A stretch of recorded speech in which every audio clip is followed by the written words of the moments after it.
O'zbekiston xalq shoiri marhum ustozimiz Muhammad Yusuf ijodi haqida qancha gapirsak shuncha kam. U kishining eng sara asarlari to'plangan saylanma asarini o'qib chiqishga muvaffaq bo'ldim. Bu to'plamga kiritilgan she'rlarning hammasi nihoyatda to'laqonli haqiqiy ijod mahsuli desak mubolag'a bo'lmaydi. Men hozir mana shu to'plamga kirgan bir she'rni bizga hamol etmoqchiman.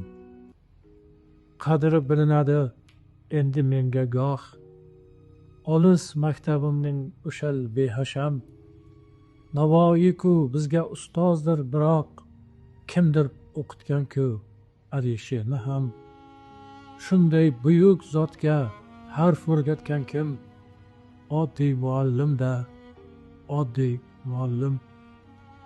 Ayagan dunyoning tazyiqlaridan, yiqilsa ko'targan qo'ltiqlaridan, otaday ezilgan, g'ussaga botsa, boladay quvongan tutuqlaridan. Uyquda shogirdin o'ylab yotgan kim? Oddiy muallim-da, oddiy muallim. Yo'qdan beruniyni binolar qilgan, Husaynni ibn Sinolar qilgan, Mashrabni mashhuri dunyolar qilgan, Abdullohning tilin burrolar qilgan, ilon o'ynatganday so'z o'ynatgan kim? Oddiy muallim-da, oddiy muallim. Mendan nima qolar? Ikki misra she'r, ikki sandiq kitob, bir uyum tuproq. Odamlar ortimdan nima desa der, men seni o'ylayman o'zimdan ko'proq. Lola, lolajonim, lola qizg'aldoq. Men ketsam yomondir, yiroq bo'l ohu. Chunki sen chiroyli, ko'rkli bir juvon. Yomon kunlar bir kun yaxshi bo'lar u. Yomon odam yaxshi bo'lmas hech qachon. Yasha chegarada turgandek ogoh. Lola, lolajonim, lola qizg'aldoq. Uyda yotibman u, sezib turibman. Ko'kda ketayotir qushlar qaytishib, xayrlar yog'dirib qanotlaridan, xasta shoirga vido aytishib. Bor mening uchun ham ularga qo'l qoq. Lola, lolajonim, lola qizg'aldoq. Ularni men yana ko'ramanmi, ha? Ayvondan odamdek kuzatolmadim. Kuz to'ylar boshlandi, yuragim pora. Bitta qizimni ham uzatolmadim. Demak taqdir ekan to'y ko'rmay o'lmoq. Lola, lolajonim, lola qizg'aldoq. Biroq ko'nglim sezar, mendan keyin ham bir kun bu hovliga odam to'ladi. Hali to'ylar ko'rib charchaysan erkam, mening qizlarim eng baxtli bo'ladi. Kelinlar ko'ylagi ruhimday oppoq. Lola, lolajonim, lola qizg'aldoq. O'lim yaqinroq kel, qara ne savdo. Bu ajib ishlarda dil lavhiga yoz. Kimga qasr yetmas, kimga mol dunyo.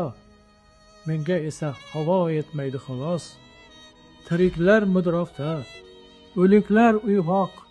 Lola, lolajonim, lola qizg'aldoq. Ko'ksim kuyib borar, ko'krak yonmoqda. Aytgin doktorlarga yorishsa yorsin. Jismim o'z ulfati jondan tonmoqda. Bechora jon endi qayerga borsin? Endi osmon yo'q, endi yer yumshoq. Lola, lolajonim, lola qizg'aldoq. Shunday otashin satrlari bilan ijodkorlar o'rtasida hurmat e'tibor topgan, mening hurmatimdagi eng ideal shaxslardan biri hisoblanadi. Muhammad Yusufning ijodiga qanchalik chuqurroq yondashsangiz, uning qanchalar teran mavzularda she'r yozgani, qanchadir qaysidir ma'noda vatanni joni dildan sevishlarini idrok etganini his qilish qiyin emas. Yana shunchalik kamtarliklari insonni o'ziga rom etadi. Shunday satrlari borki, she'rlari ichida men shoirlarni shoirlikni da'vo qilishidan qo'rqaman degan jumlalari yuragimga o'tirib qolgan. Albatta Muhammad Yusufdek ijodkorlar, shoirlar kamdan kam desam mubolag'a bo'lmaydi. Men ijodkorlarga, qolaversa butun kitob ahliga, kitobxonlarga Muhammad Yusuf asarlarini sevib o'qishlarini va mana shunday kitoblarni e'zozlashlarini va mana shu kitoblardan bahramand bo'lishlarini tavsiya etaman. Rahmat e'tiborlari uchun.